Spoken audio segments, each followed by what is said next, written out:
In May 1940, Hitler's forces stormed through France, crushing all opposition. At the heart of their rapid advance was a new military elite, the Waffen SS, combat troops with a fierce devotion to the Third Reich. Our motto was duty, loyalty, the fatherland, and comradeship.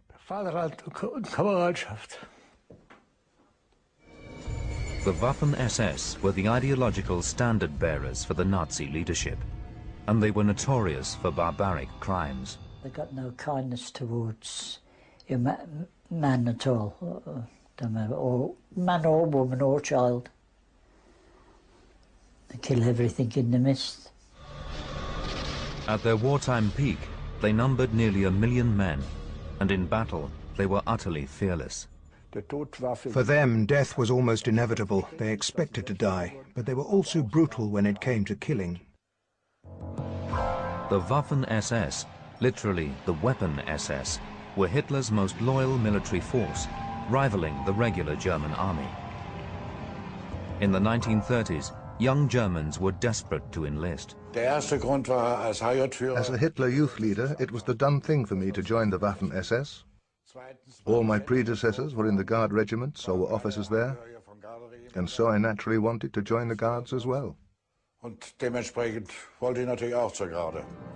Waffen SS had grown out of Hitler's Schutzstaffel, his unit of personal bodyguards. It was a great honor to join. When I received the call-up order, I ran all over town. I was so happy to be called up. You see, only 3 or 4 men out of 80 were accepted at the medical examinations. The others just ended up in the German army, not in the Waffen SS. In a time of high unemployment, the Waffen SS offered an honorable career at the heart of the new Nazi state. Kurt Sommertreiter was one of many new recruits. And then I said to my father, listen, how about if I went into the SS? All I'd need to do is 4 years, like an apprenticeship, and then I can be a civil servant. Perhaps he already knew a little bit more about the whole thing, but I got my way. In 4 years, I'll come back as a civil servant. I'm going. But the soldiers of the Waffen SS were servants of the Nazi regime. The head of the SS, Heinrich Himmler, wanted a unique new force, an army of ideologically committed elite troops to rival the regular army. As the Germans swept through France, the Waffen SS was under the army's operational control. But many regular soldiers suspected the Nazis' long-term plans. Hitler and the generals assured the German army again and again that it was the one and only armed force of the state. Now, it became absolutely clear that another force was being built up alongside the German army that wanted to contend with the army for power. In France, one particular division gained immediate notoriety, the Leibstandarte Adolf Hitler, Hitler's personal bodyguard. Before the war, this unit had been dedicated to Hitler's personal protection, but now it was fighting on the front, giving the French a foretaste of what to expect from the Nazis. We did come across Hitler's personal bodyguard unit, the Leibstandarte. It would leave behind marks so that the reinforcements would know where they were.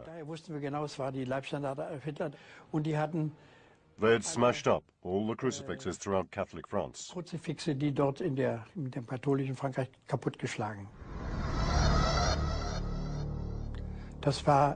That was out-and-out heathenism, but at the time we didn't realize it. The Waffen SS was schooled to be the revolutionary shock troops of the Reich. By mid-1940, it was already 100,000 strong.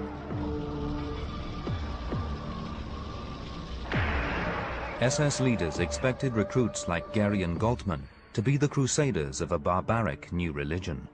Then some big shot came from Berlin, and we had to swear that we would not tell anyone what we were about to hear. They said it was a strictly secret official matter. And then the chap said to us that the victory would only be won when all the churches were ransacked. Not just the Jews, but also the Christians. They all had to be got rid of first. Christ was an illegitimate son of a Jewish whore. That was the official view of Christ, you see. The army tried to stop this fanatical new force becoming too large and too well armed. It was hard to deny the military prowess of the SS units laying waste to Europe. But the regular army criticized them for being all show and lacking traditional military expertise. For their part, the Waffen SS despised the army as cautious and old-fashioned. The commander of the Leibstandarte was Sepp Dietrich, a First World War veteran. Of course, we didn't think anything of his leadership qualities because he didn't have any experience. He had only been a sergeant in the First World War, you see, and even after that he never enjoyed any higher military training. Dietrich's lack of training as a battlefield commander was apparent on the front line. His briefing was strange, to say the least. He just said, attack this, attack that, and you must all then come to some arrangement.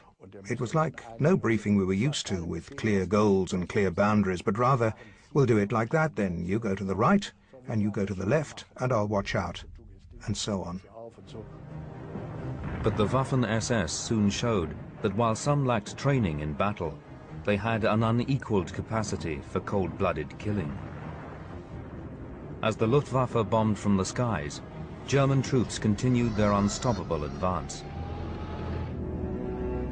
In the face of this onslaught, British forces retreated towards the port of Dunkirk, embarking for the voyage back to Britain.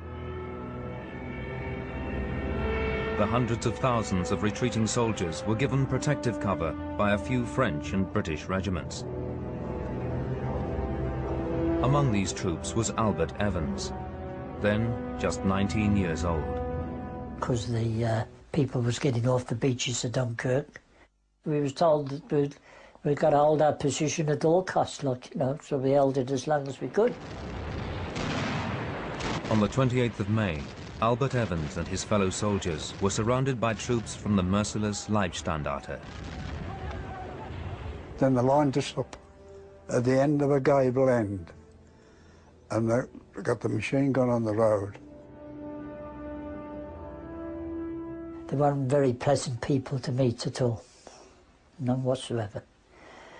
I mean, our officer pleaded with the 1 SS, and he said, the point of where you're going is a point of no return.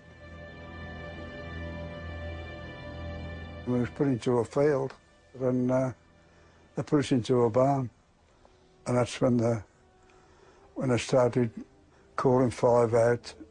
They shot 5 first, then they called another 5 out, shot them. Then chaps were getting a bit edgy, and the next thing I seen the Jerry bending down, taking a grenade out of his boot and slinging it in. Whether I caught the blast of that grenade, I don't know. But as I fell to the floor, the officer grabbed me, this arm, and come on, Evans, he said, run for it. And we run out the barn, round. And of course they got 4 of their men up the side of the barn, and they fired at us. The captain who saved my life and got killed in doing so. I must have stood up and I got hit in this shoulder. It was only a stray bullet, but I was all right. I was bleeding from my arm, bleeding from my shoulder, bleeding from my neck. I still struggled on and made me get away. Evans and Toombs managed to escape, but the Germans murdered 85 other soldiers at Wormhout, the first Waffen SS massacre in the West.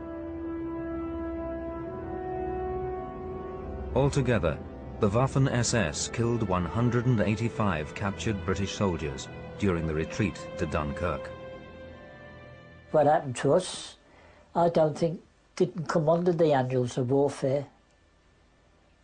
It was a cold-blooded murder. I think so, myself. The killers went unpunished. The Waffen SS encouraged ruthlessness as well as bravery. When they occupied Paris, The faithful soldiers of the Waffen SS posed happily for Nazi newsreel cameras as war heroes.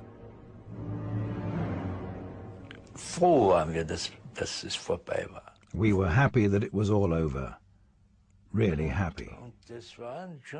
We were so happy that for a few days well, basically, we got drunk. Really, you see, we just wanted to forget. We just wanted to forget.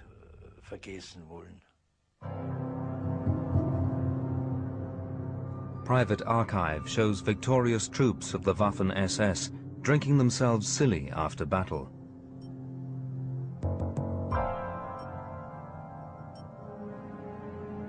Many of these men had been farm workers or artisans, ordinary country folk.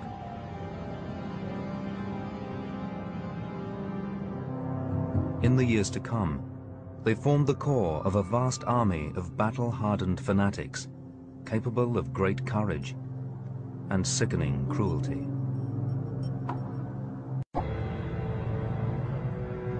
In 1940, the Waffen SS began recruiting troops from Nazi sympathizers throughout Europe. In newly occupied territories, Himmler was free to recruit as many men as he liked, without the German army setting limits. The vision of a pan-European army that would defeat communism inspired these foreign recruits.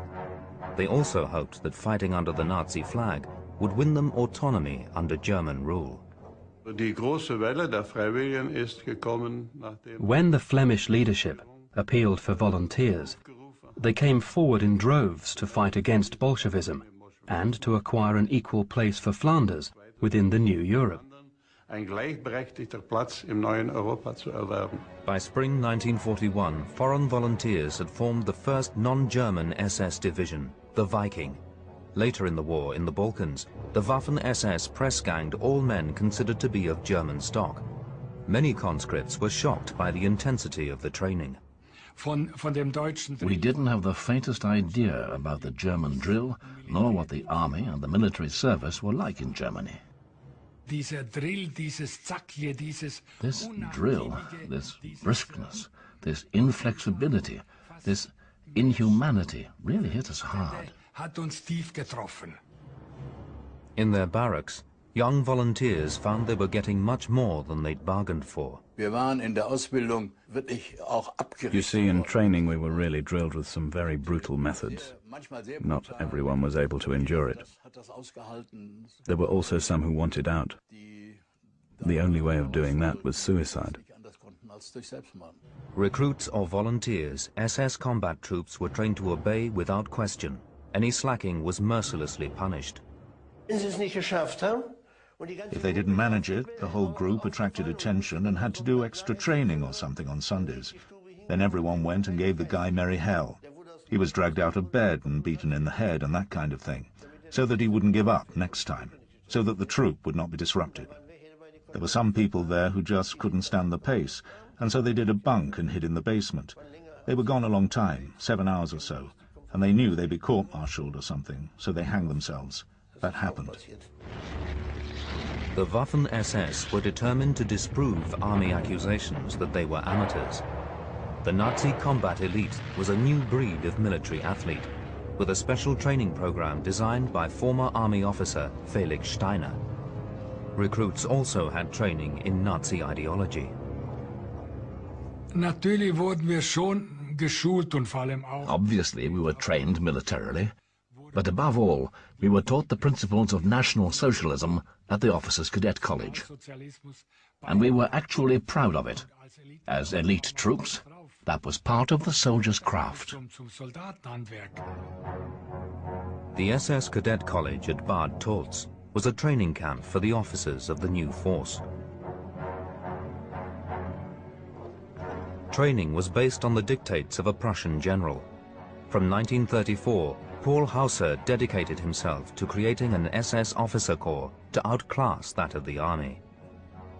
Later, as foreigners joined, cadets were taught to forget any racial divide in the new Nazi force. As far as we were concerned, every European who fought with us was equal, and so these differences didn't exist any longer. You see, I even had German junior leaders under my command who had to obey me, although I was Flemish, and that was not a problem at all. By 1941, the Waffen SS numbered 220,000 men. As Northern Europeans, they all believed they belonged to the Germanic master race. In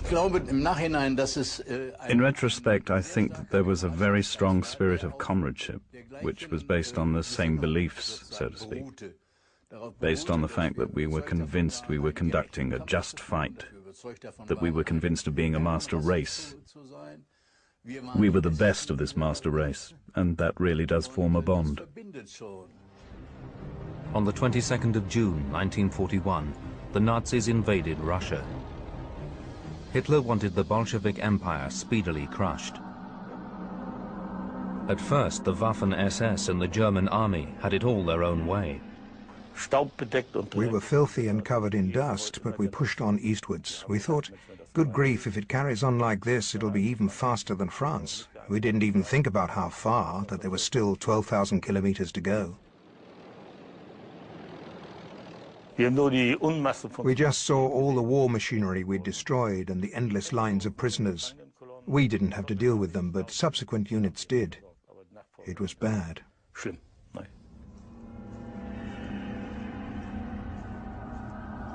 The Waffen SS starved thousands of prisoners to death. Many others were shot on the spot.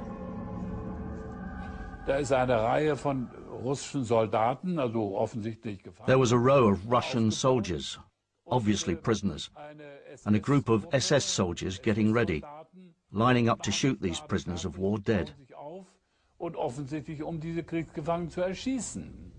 The SS corporal said, "Ach, Lieutenant, they're just brutes." I suppose that was representative of the ideology and explains how those in the Waffen SS, even a corporal, could decide to execute prisoners of war who no longer even had weapons, just because it suited them.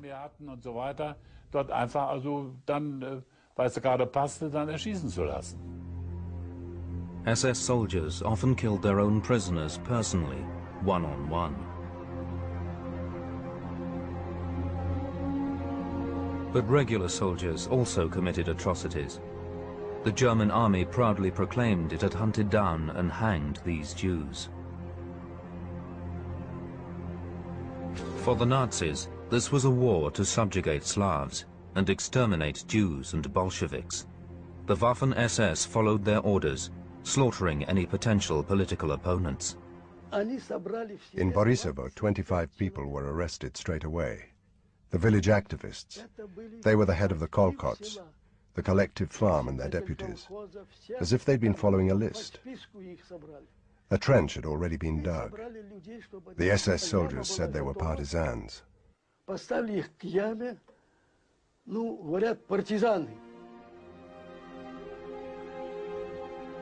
In October 1941, troops from the Das Reich division of the SS seized Borisovo. A massacre followed. When the order to shoot came in German, a young boy, the son of one of the heads of the Kolkots, said, "Father, I won't let them take you." So they shot him dead too.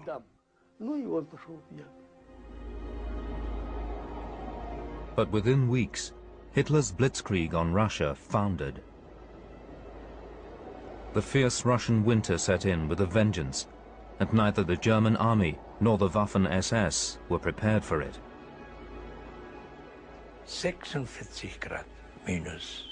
Minus 46 degrees. Minus 46 degrees and no overcoat. More froze to death than were wounded.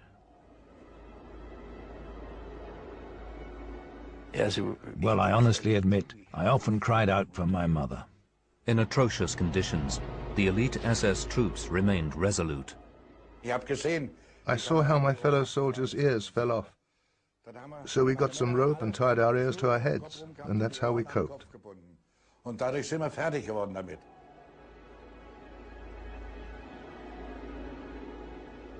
When Russians fell, there was a rush to get their uniforms off as quickly as possible, before they got cold, so that we had something warm to put on. The Russians fought back in defense of Moscow. Stalin ordered well-equipped Siberian troops into battle against the Waffen SS.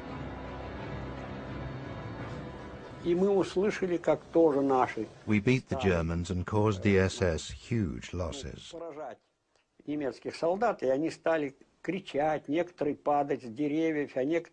Suddenly our mood changed.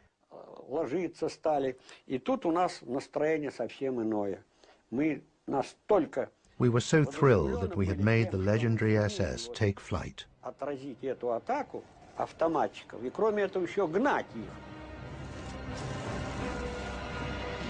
It was the first ever major retreat by the Waffen SS, ending the legend of their invincibility. The term retreat was dishonorable. It just wasn't done. And therefore, for us, it was as if we had made a mess of it, as if we had done something wrong. We were finished, absolutely done for. I mean, right at rock bottom, both psychologically and physically. December 1941 was a turning point on the Russian front. It was the counterattack outside Moscow that convinced us that we could win this war. We had an encounter with a German SS division, and we won. We were fighting for our homeland, and the Germans were on foreign soil. Against heavy odds, the Waffen SS flung themselves into the heart of the battle, often leading German counterattacks. Their bravery won them new admirers among the officers and ranks of their old rival, the German army. If you were leading a division and you had a Waffen SS unit alongside you, then you were perfectly happy because they were excellent, extremely courageous soldiers, and they were on the whole much better equipped than we were. And so you felt quite safe if you were able to lean on a Waffen SS unit.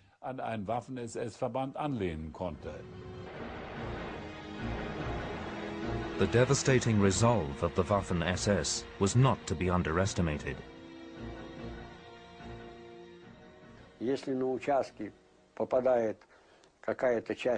When we were supposed to fight against the SS, we were expressly told, "Comrades, you are going to fight against the SS troops.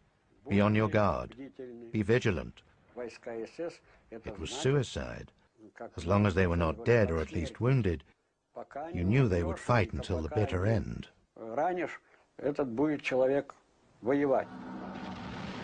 Almost invariably, the Waffen SS fought to the death. Their reputation for cruelty left them little alternative.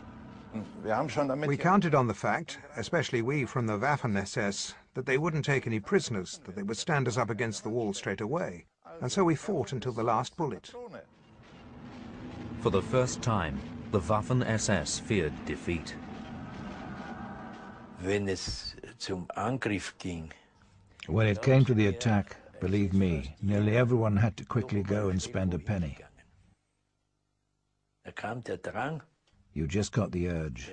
It came from fear. It came from fear. But years of bitter fighting had left many incapable of mercy. After a few years, they became so desensitized that they didn't even notice anymore, given that they were capable of just bumping someone off without batting an eyelid. Let's just say they would need to develop a lot of their humanity again, and that takes time.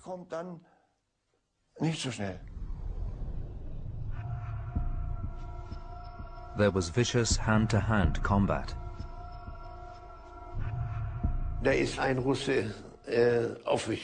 Then a Russian jumped on me, this tremendously tall bloke. I don't really like to speak about it, what I did then. I bit him, you see, but in the throat. When you want to live, you will do anything. By 1943, A third of all Waffen SS troops had fallen in Russia. Their corpses littered the battlefields.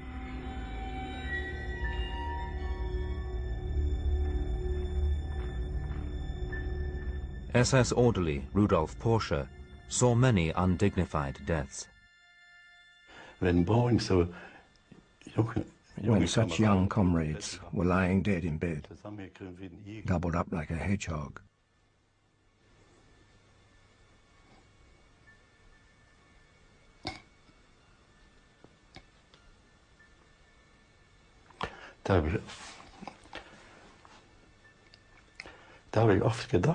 then I often thought, if your mother were here to see you now.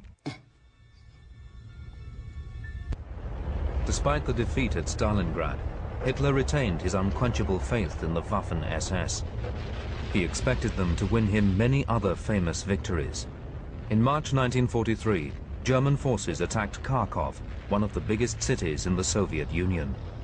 Soldiers from the fanatical Leibstandarte were among the first to set foot there. At one point there was this silly saying that the Leibstandarte saw it as their mission to lay Kharkov at Hitler's feet. And that motivation was certainly there, let's not fool ourselves. Their victory was short-lived. The Red Army soon launched a vigorous counterattack. The Leibstandarte division suffered catastrophic losses, far heavier than on the battlefields in France. 90% of our tank regiment was wiped out. 90%.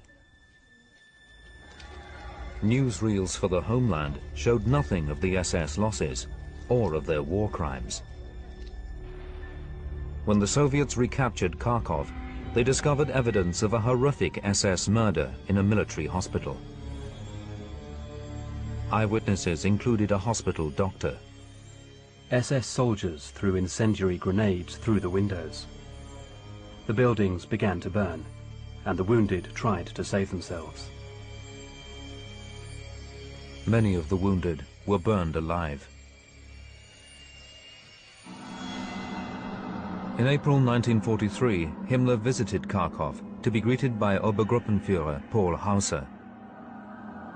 The SS leader had no qualms about the methods his men were using. Wir haben nur eine Aufgabe, diesen Rassenkampf erbarmungslos zu führen. Diese ausgezeichnete Waffe des Schreckens und des Terrors, die uns vorausgehen, nach dem Sieg von Charkow, niemals schwach werden zu lassen, sondern sie nur noch zu verstärken. Weiter!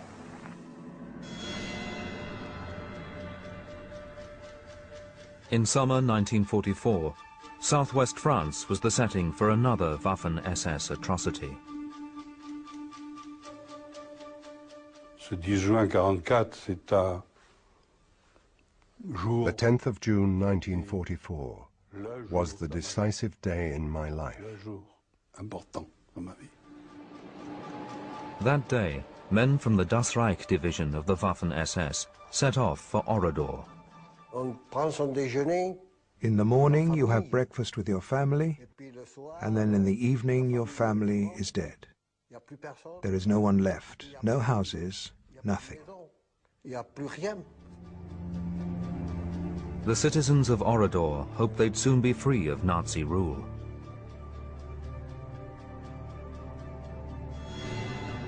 Just a few days before, on the 6th of June, the Western Allies had landed in Normandy. There were sporadic uprisings and a wave of attacks on German troops.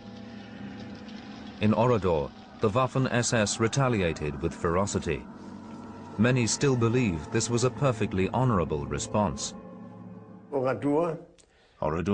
Well, many of us still go over there today. I also wanted to go over once.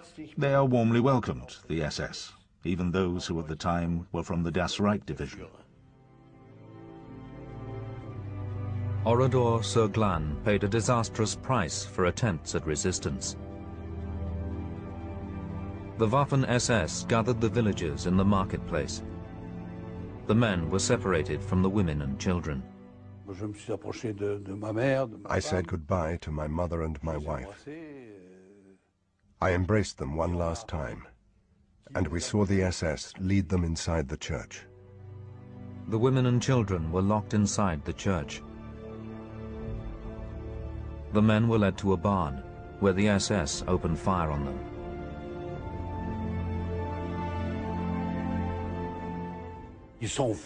They're crazy, I thought. Crazy. With the first salvo, I was hit twice in my lower leg. Then I fell and got another 2 in my thigh. All my friends fell on top of me. That's what saved me. They saved me.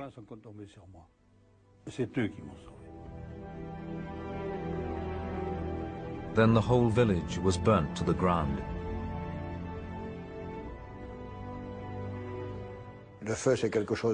Fire is a terrible thing, and so I decided to flee.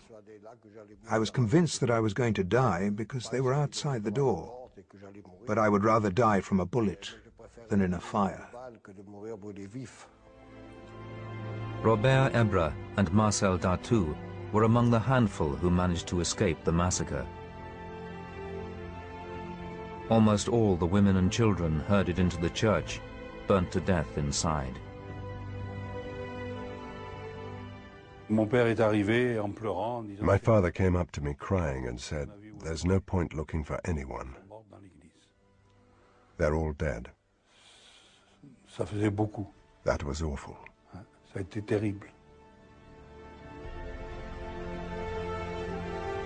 The French have preserved the charred ruins of Oradour as a stark reminder of Waffen SS infamy.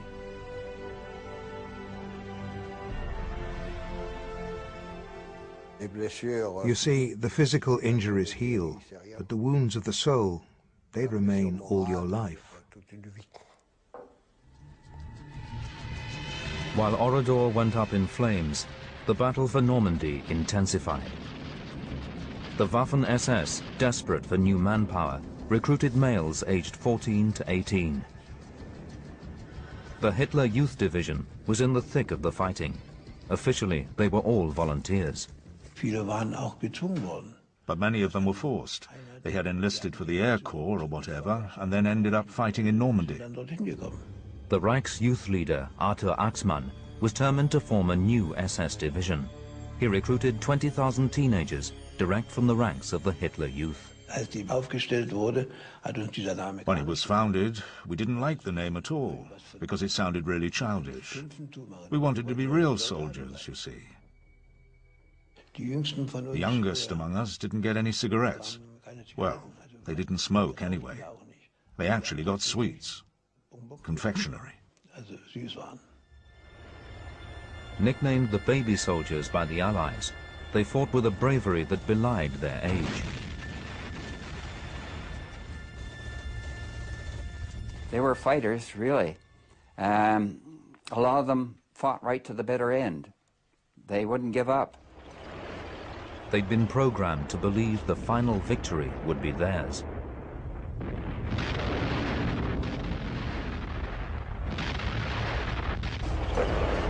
The battle for Normandy ended in disastrous defeat for the Waffen SS.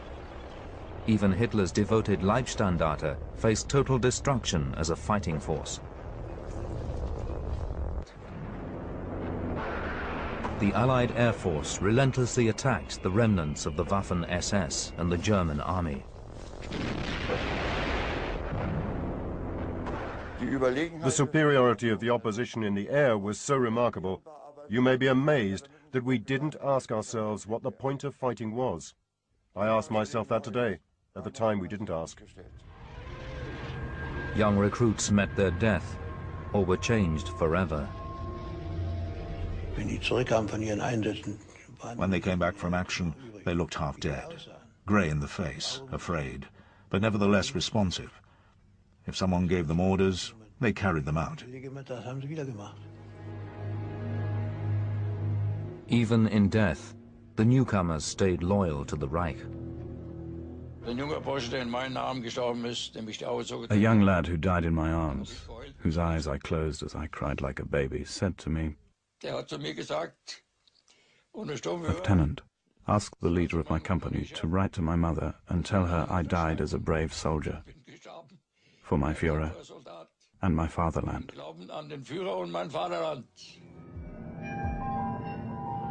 SS Chief Heinrich Himmler had always demanded undying obedience. Hitler now called on him to mobilize his last reserves. It was said that if anyone could drum up something out of what was left by way of troops and weapons and so on, then Himmler was the man. Short of manpower, Himmler was forced to adapt his selection policy. From 1943, he even allowed Balkan Muslims into the Waffen SS. Remarkably, you no longer had to have German roots to be an SS soldier.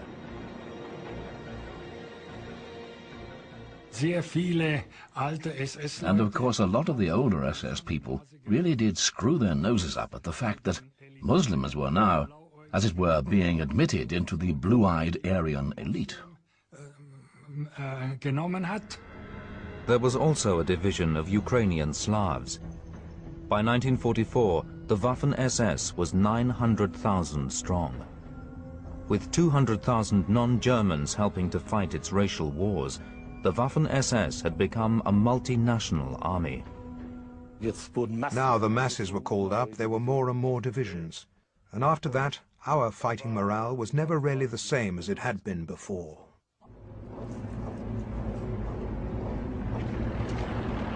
December 1944 brought the last major German push to the west.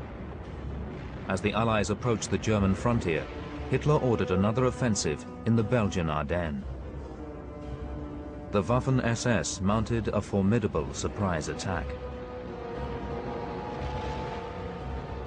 In practice, we were the second wave.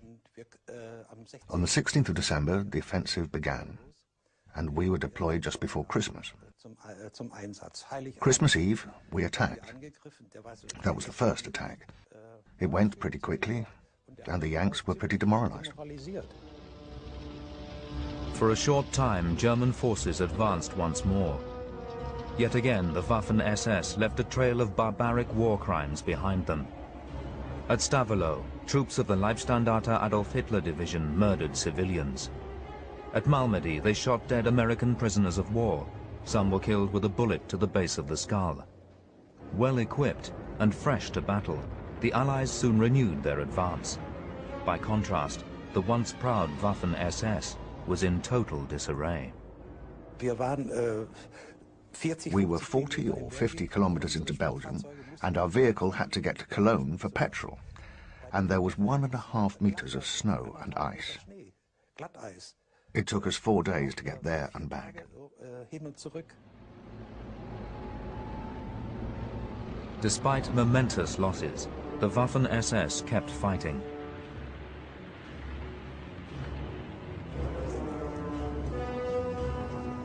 The Nazis' combat elite was reduced to a patchwork army.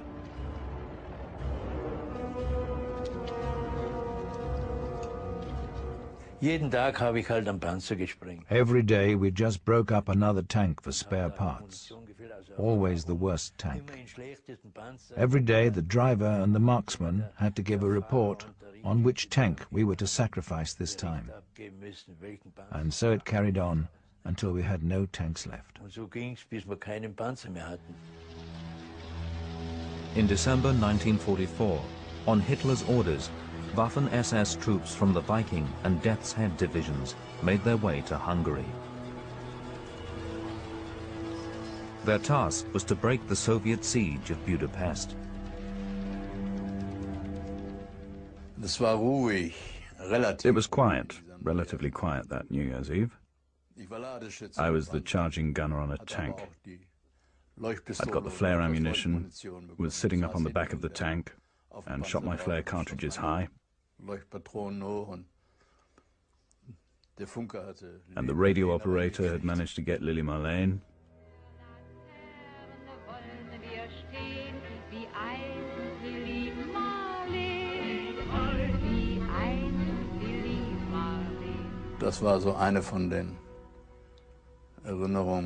That was just one of the memories. But of course there are others I would rather not think about.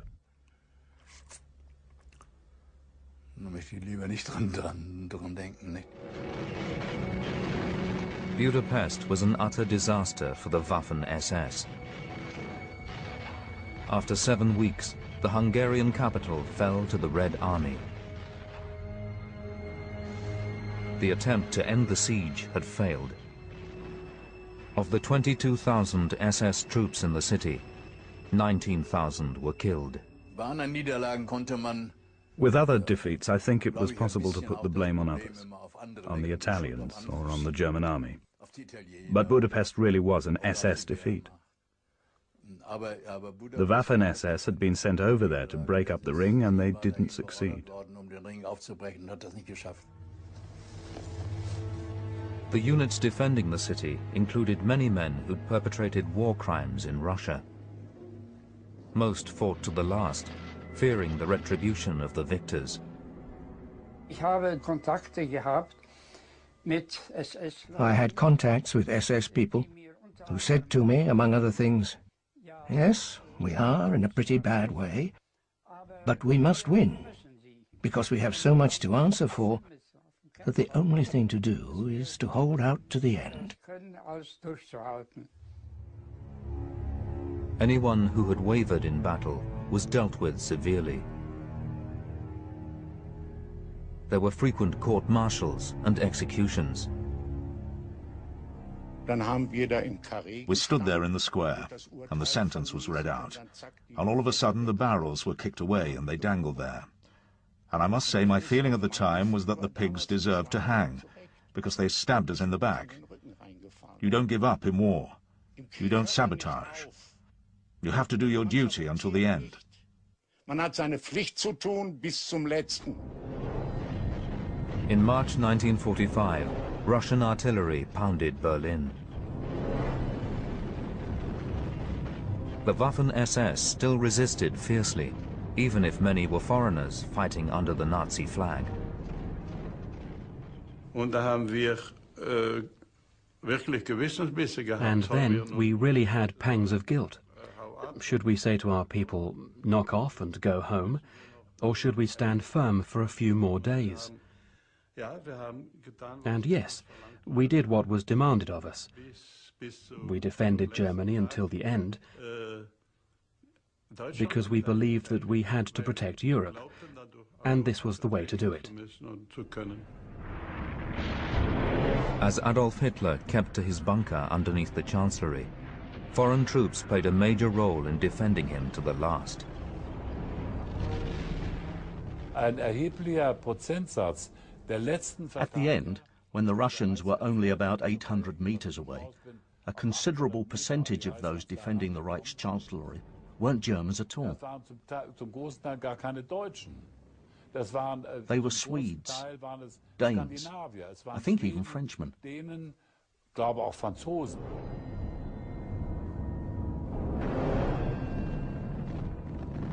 Many non-Germans fought to the very end in a gallant last-ditch attempt to save Hitler's life.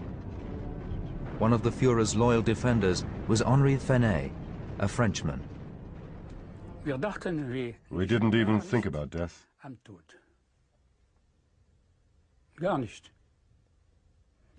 Just fighting. Carry on fighting.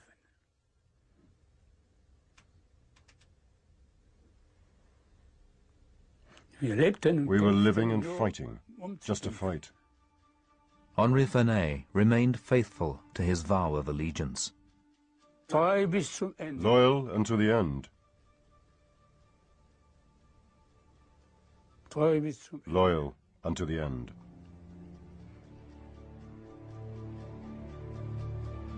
Hitler met his end in the bunker beneath the Chancellery. Closeted inside, on the 30th of April, he took his own life. The leader of the Third Reich had fallen. The central pivot was missing, so to speak. The force that had driven us all forward was missing. and we were afraid of what was to come.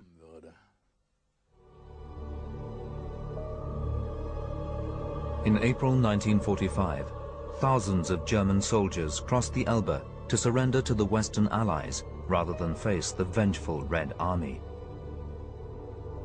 Among those giving up their arms were many men from the Waffen SS. Under interrogation, most maintained that all they had ever done was follow orders. We didn't even ask what's it all about, what for. That wasn't an issue. We were soldiers and we were given orders and carried them out.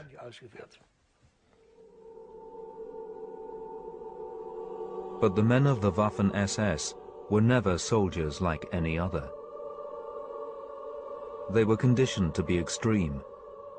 They often flouted the accepted rules of combat. They were the living embodiment of the SS motto, "Give death and take death." In all, 1 SS soldier in 3 fell in combat. I think it's so terrible that so many did not come back. What did they actually die for? The English can say, we fell for the freedom of Europe, or we were fighting against a dictatorship. But what were we actually fighting for?